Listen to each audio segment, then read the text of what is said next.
Hello friends, मेरे homely tip channel में सभी का स्वागत है। देखिए, आज मैं ये साबुत उड़द, जो छिलके वाली साबुत माह भी बोलते हैं इसको पंजाब में, या मखनी दाल जो बोली जाती है, ये दाल की रेसिपी लेके आई हूँ। आपको शो कर रही हूँ खाने बनाने की, और इसके फ़ायदे बेनिफिट भी बताऊँगी। और इस दाल को महारानी दाल कहा जाता है। अब महारानी क्यों कहा जाता है? इसलिए कि इसमें बहुत ज़्यादा बेनिफिट्स होते हैं। इसके बेनिफिट्स भी बताऊंगी मैं आपको, वो भी ध्यान से सुनिएगा, आपको जानकारी मिलेगी। तो आप मतलब कि ज़रूर ही खाना चाहिए। बेनिफिट्स जानेंगे तो आपको खुद को रियलाइज़ होगा। ये दाल अच्छे से सोक करनी होती है, पानी में पहले भिगोना होता है इसको, क्योंकि इसके ऊपर बहुत ज़्यादा कलर कोटिंग कर देते हैं, ब्लैक दिखाई देती है। लेकिन जब हम भिगोते हैं इसको, करीब जैसे रात को भिगो दिया सवेरे तक, तो इसके कलर इस टाइप से हो जाता है। मतलब कि कलर में इसका ये सामने दिखाई देती है कि काली नहीं है।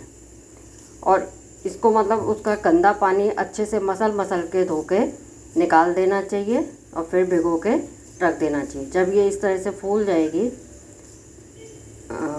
भीगने के बाद, इसमें स्प्राउट भी करे जाते हैं। वैसे अगर आप उसकी वैल्यू बढ़ाना चाहते हैं तो इसमें स्प्राउट आने तक भी आप वेट कर सकते हैं। 1-2 दिन इसको भिगो के रखिए। तो इसमें मैंने स्प्राउट वाला भी अपना एपिसोड डाला है, साबुत मूंग की दाल का डाला था। अगर आप मेरा सब्सक्राइब करेंगे चैनल, तो आपको पता लग जाएगा कि कैसे स्प्राउट निकालने हैं और कैसे उसकी वैल्यू बढ़ानी है। न्यूट्रिशियस वैल्यू बढ़ जाती है। ठीक है। अब ये पहले हम इसका जब धोएंगे तब काला पानी निकलेगा, गंदा पानी, वो इसका थ्रो करना है। लेकिन जब हम इसको कुक करेंगे कुकर में, तब भी इसमें इस टाइप से पानी निकलेगा। वो फर्स्ट पानी जो होगा बॉईल करके, वो भी हमको निकाल के फेंकना है। मतलब जो रहा सा बचा हुआ गंदगी होती है या केमिकल वगैरह जो भी ये लोग यूज़ करते हैं, क्योंकि मेरा भी बैकग्राउंड एक्चुअली गांव का नहीं है। मैंने तो आज तक गांव देखा भी नहीं है कि कैसे ये उगती करती है या कैसे ये होती है। लेकिन इसमें गंदगी बहुत होती है, इसलिए मैं बता रही हूँ कि गंदगी को किस किस तरह से निकालना चाहिए। ज़्यादातर यही बताया जाता है कि भिगो के निकाल दो उसका गंदगी, तो सही है। लेकिन मैं ये प्रेफर करूँगी, आपको यही सजेस्ट करूँगी कि बॉयल करके भी फर्स्ट पानी इसका थ्रो कर दीजिए, इस तरह से निकाल के जो ये पानी निकला है गंदा, और फिर इसको कुकर में कुक करने के लिए रख दीजिए। अब मैंने जैसे रख दिया है। और देखिए, मैं एक सजेशन और आपको देना चाहती हूँ कि ये YouTube पे बहुत से टिप्स बताए जाते हैं। कुकर में आप ध्यान दीजिए कभी भी, तो कुकर में ये होता है कि 1/3 से ज़्यादा पानी नहीं डालना है कभी भी कोई भी चीज़ पकाते हुए, जब हम कुक करने रखते हैं। तो ये बहुत से टिप्स में ये होता है कि उसमें से पानी निकल रहा है या ये निकल रहा है, तो आप ढक्कन पे ऑयल लगा दीजिए। क्यों निकालने की ज़रूरत है, लगाने की ज़रूरत है? आप पानी ही ज़्यादा मत फिल करिए ना। अगर पानी आप ज़्यादा फिल नहीं करेंगे तो वो बाहर निकलेगा ही नहीं। तो आपको टिप्स की रेमेडी की ज़रूरत क्या है? और बहुत से तो टिप्स में आजमा लेते हैं, और कभी कभी टिप्स में हमें आजमाने के बाद पता लगता है कि वो हम गलत देख के भ्रमित हो गए, मतलब कि कंफ्यूज हो गए कि हाँ जी हमारा बर्तन साफ़ हो जाएगा कि बर्नर साफ़ हो जाएगा, और हम करने लग जाते हैं। ऐसे ही कास्टिक सोडा का मैंने देखा था कढ़ाई साफ़ करने का, तो मैंने भी अप्लाई किया। और ये जस्ट मैं खुद एक्सेप्ट करूँगी कि ये मेरी बेवकूफ़ी थी। ये उसमें से सारी कोटिंग जो होती है वो निकल गई कास्टिक सोडे की वजह से। तो प्लीज़ मेरा ये कहना मशवरा है आप सभी के लिए कि इस तरह से टिप्स को देख के फॉलो ना करें, क्योंकि मेरा खुद एक्सपीरियंस्ड हूँ, इसीलिए आपको बता रही हूँ कि ऐसे एकदम अप्लाई ना करें। टिप्स को देख के थोड़ा सा करें, मतलब जैसा दिखा देते हैं वो कि हाँ जी कर रहे हैं, उसका सब कुछ सही हो रहा है, लेकिन वो मतलब कि गुमराह करने वाली बातें होती हैं। और बाकी आपका मानना ना मानना यह आपकी मर्ज़ी है। मेरा जो एक्सपीरियंस था मैंने आपके साथ शेयर किया। ठीक है। ये हमारी दाल मैंने रख दी है, ये कुक हो रही है अच्छे से। इसको टाइम लगता है, इसमें पौने से ज़्यादा पानी नहीं डालना है, और इसमें बहुत सारी सीटियां बजेंगी, क्योंकि जो भी साबुत होती है वो ज़्यादा टाइम लेती है, पेशेंस रखना होता है। उसमें बहुत सारी सीटियां बजती हैं। अमूमन 6 सीटी तो करीब बजती ही हैं, बजानी ही होती हैं, तभी हमारी, और वो भी धीमी आंच पे। मतलब ये नहीं कि हाई फ्लेम पे कर दिया और धड़ाधड़ फटाफट सीटियाँ बजा दी। ये उसके बाद कुक हो जाएगी, देन तब हम तड़के का प्रोसेस करेंगे कुकिंग के लिए कि इसमें तड़का क्या डालना है। देखिए हमारा ऑयल तैयार है कढ़ाई में। अब हम इसमें तड़का लगा लेते हैं। इसमें मैं हींग नहीं डालूँगी क्योंकि हम लहसुन काफ़ी मात्रा में डलता है। मैंने पहले भी बताया है कि लहसुन, हींग, अजवाइन इनमें से एक ही डालना ज़रूरी होता है। ये जीरा डाल दिया है, साथ में ये मैंने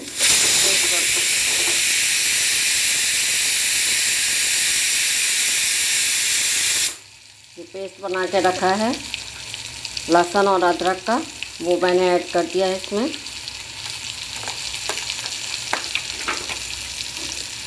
ये मैं इसमें प्याज चॉप करके रखे हैं, एक प्याज है वो चॉप करके रखा है, प्याज डाल रही हूँ। देखिए जो प्याज लहसुन नहीं खाते हैं वो हींग का प्रयोग कर सकते हैं इस दाल में, मतलब कि लहसुन की जगह, और प्याज ऑप्शनल है। जो नहीं खाते हैं वो ना खाएं।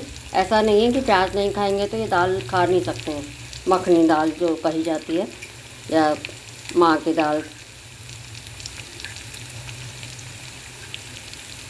अब हमारा इसमें लहसुन अदरक डल गया है, प्याज डल गया है।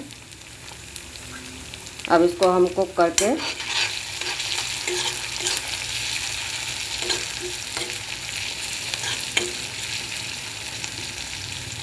इसको देसी घी में या मक्खन में करें। अगर आप फैट कॉन्शियस नहीं हैं अपने कैलोरीज के लिए तो तब ही ज़्यादा अच्छा टेस्ट आता है। ऊपर से क्रीम डाली जाती है। अभी जैसे सीटियाँ बज रही हैं, कुक हो रही है, सीटियाँ होने के बाद जब हम इसको खोलेंगे 6 सीटी के बाद, तब इसको खुले में भी पकाया जाता है। खुला मीन्स ढक्कन हटा के, जैसे पंजाब में तो बड़े बड़े घड़े टाइप देगचियाँ होती थी, वो चूल्हे पे चढ़ा दिया जाता था। पंजाब की दाल ये कही जाती है फेमस दाल, और उसमें ये कुक होती रहती थी खुले बर्तन में, मतलब तो उससे इसका कलर भी बहुत ही अच्छा कलर आ जाता था। तो अब हम लोगों के पास इस तरह से देगचियों वाला या पुराने ज़माने वाला इस टाइप से हिसाब नहीं रहा है कि चूल्हे पे पका रहे हैं, कर रहे हैं।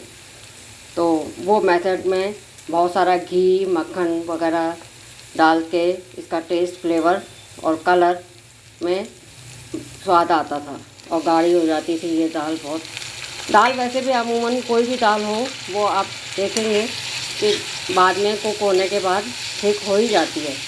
जब हम कुक करते हैं तब तो नहीं होती, थोड़ा सा ठंडी होने के बाद वो ठीक हो जाती है। अब इसमें टमाटर मैंने ऐड कर दिए हैं, 2 बड़े टमाटो ले लिए हैं। इसको कुक होने देते हैं हम।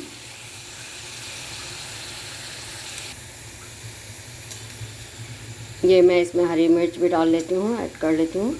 ये मैंने ग्राइंडर में करके इकट्ठी एक साथ रख ली है, तो वो यूज़ करती हूँ मैं। आजकल काफ़ी हरी मिर्च आ रही है और तीखी भी होती है, तो उससे ये ख़राब नहीं होती है। मतलब जैसे नहीं तो आप खुली रखेंगे, फिर वो स्टोर कैसे करनी है, उसका डंडियाँ तोड़ के, मतलब ये है कि इस तरह से भी आपकी ख़राब नहीं होगी। इसमें पानी नहीं डाला है, पीस के रख लिया है। मैंने पहले भी आपको ये टिप दी है कि मॉइस्चर जिस भी चीज़ में होता है उसके ख़राब होने के चांसेस रहते हैं।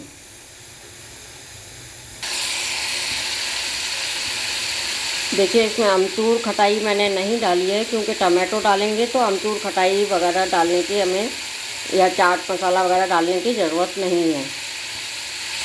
खटाई के लिए यूज़ होता है, और टमाटो जो डाले जाते हैं वो खट्टेपन के लिए ही होते हैं। तो इसलिए ये सब हमने डाल दिया है। अब हम ऊपर से गरम मसाला थोड़ा सा डालेंगे, और जब हमारी दाल कुक हो जाएगी तब भी ऊपर से डालेंगे, क्योंकि इसका अरोमा जो होता है, खुशबू होती है, वो बहुत अच्छी लगती है। इसलिए हमें ऊपर से भी ऐड करना चाहिए। तो ये नहीं कि कुक करते हुए ही पहले ही सारा डाल दें।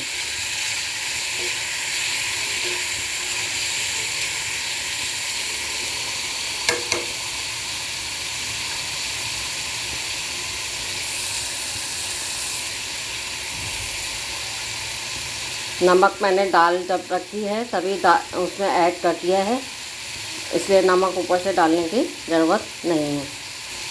वैसे इसमें हल्दी की भी ऐसी ज़रूरत नहीं होती है, लेकिन आप डालना चाहें तो जैसे मैंने तैयार करके रखी हुई है, ये जो कच्ची हल्दी आती है उसको भून के रखा हुआ है घी में, तो वो तैयार है, तो वो स्टोर करी हुई है। जैसे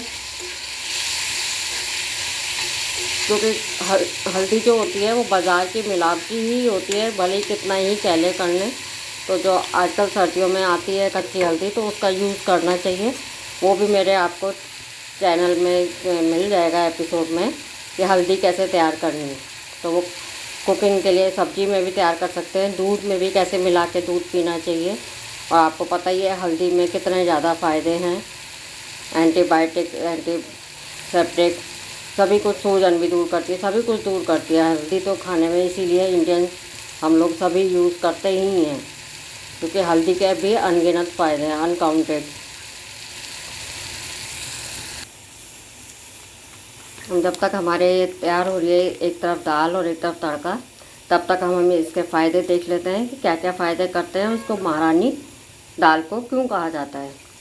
क्योंकि ये जॉइंट्स पेन को सही करती है और गैस्ट्रिक प्रॉब्लम को ठीक करती है। वायु रोग, जो कि आयुर्वेद में बोला जाता है, वायु रोग मीन्स गैस बनना करना, जॉइंट्स की प्रॉब्लम जो होती है, अर्थराइटिस की प्रॉब्लम होती है, वो दूर करती है। उसकी वजह से जो हेडेक हो रहा होता है, सिर में दर्द हो रहा होता है, वो भी ठीक होता है। लीवर की प्रॉब्लम ठीक करती है, लीवर की प्रॉब्लम है या फिर जॉइंटिस वगैरह जिसको हुआ है, उसको भी ये दाल ज़्यादा खानी चाहिए। और कहीं पेन हो रहा है या पैरालाइटिक अटैक किसी को हुआ है, या गले या कान आदि में कहीं दर्द हो रहा है, तो भी ये दाल यूज़फुल है। देखिए पैरालाइटिक में स्पेशली आदमी बहुत परेशान होता है, जिसको भी अटैक हुआ होता है, थोड़ा सा भी पार्शल हो, चाहे पार्शल मतलब एक साइड कहीं पे भी, फेस पे या बॉडी पे, तो ये दाल मैक्सिमम खानी चाहिए। और जैसे ओल्ड एज के लिए ये स्पेशली दाल होती है, जैसे कि ओल्ड एज में बहुत से लोगों को, आपने देखा होगा बुज़ुर्ग लोग जो होते हैं, जैसे हिलना करना, उनका बॉडी का कोई पार्ट हिलता करता रहता है या कांपते रहते हैं, या जॉइंट्स पेन है, फीवर है, या स्वेलिंग है, स्पाइन की प्रॉब्लम है, तो ये सब मतलब प्रॉब्लम्स ठीक करती है। तो मीन्स कहने का ये है कि बुज़ुर्गों के लिए और यंग एज में भी जो प्रॉब्लम्स हो जाती हैं जॉइंट्स की, तो नॉर्मली आजकल सभी को ही हो ही रही हैं, जैसे कहीं ना कहीं दर्द, पेन, फीवर, ये सब, लीवर, डाइजेशन, ये नॉर्मल बातें हैं। तो उस हिसाब से ये बहुत ही अच्छी दाल है। इसको वीक में एक बार तो ज़रूर खाने की कोशिश करें, अगर उससे भी ज़्यादा खा सकें तो अच्छा है। लेकिन हाँ, डेली तो कोई चीज़ नहीं खाई जाती है, क्योंकि अति तो हर चीज़ की बुरी होती है, मतलब ज़रूरत से ज़्यादा। लेकिन यह है कि ज़रूरत से ज़्यादा तो खैर कोई भी नहीं खाता करता है कि रोज़ ही खाए, लेकिन ये मैक्सिमम अपने खाने के कुकिंग डिश में यूज़ करनी चाहिए। और जेंट्स को भी जैसे प्रॉब्लम होती है बेबी बॉर्न के टाइम पे, जैसे कपल्स को, तो तब भी ये दाल बहुत ज़्यादा फ़ायदेमंद है, उनको भी खानी चाहिए।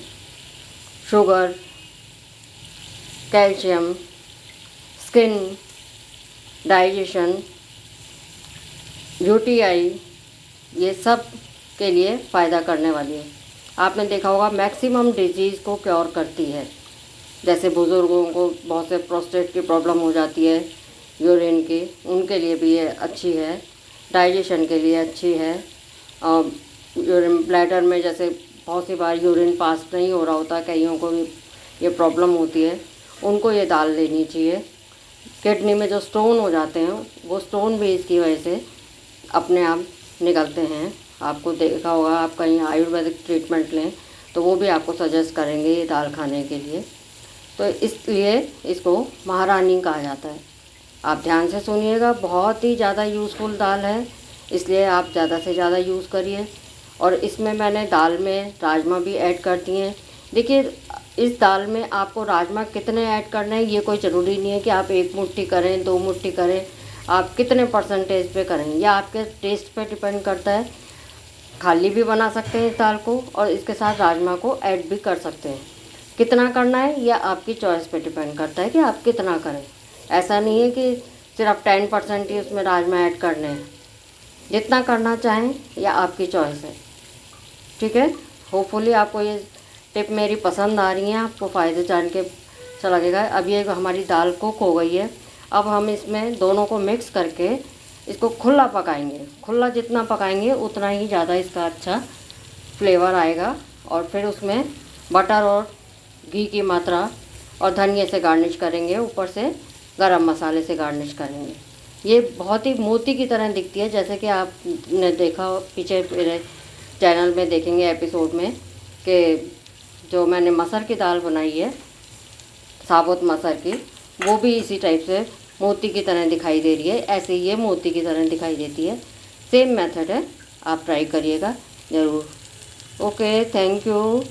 मेरी ये टिप्स पसंद आती हैं, वीडियो पसंद आता है तो लाइक करिए, शेयर करिए और हो सके तो सब्सक्राइब करिए जिन्होंने नहीं किया है। Okay, bye bye.